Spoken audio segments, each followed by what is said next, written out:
সব্যসাচী দত্তর গাড়ি চালানো কেন ছেড়েছেন, এই কারণে তার প্রাক্তন গাড়ি চালককে বেধড়ক মারধরের অভিযোগ উঠল বিধাননগর পুরসভার মেয়রের অনুগামীদের বিরুদ্ধে। বিধাননগর পূর্ব থানায় অভিযোগ দায়ের করেছেন বাবলু মণ্ডল নামে ওই গাড়ি চালক। তার দাবি 2 মাস আগে তিনি সব্যসাচী দত্তর গাড়ি চালানো ছেড়ে দেন।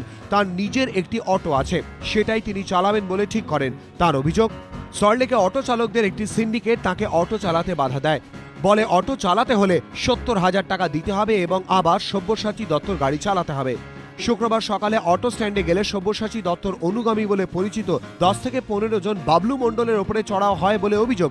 মাটিতে ফেলে বেধড়ক মারধর করে তার মাথা ফাটিয়ে দেওয়া হয় বলে অভিযোগ।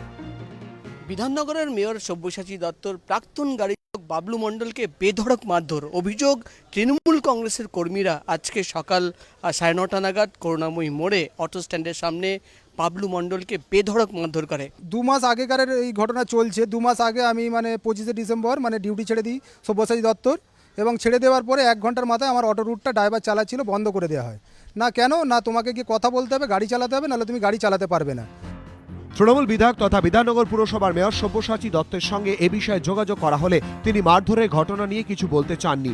বরং তার দাবি, তেল চুরির অভিযোগে ওই গাড়ির চালককে তিনি 2 মাস আগে চাকরি থেকে বরখাস্ত করেন।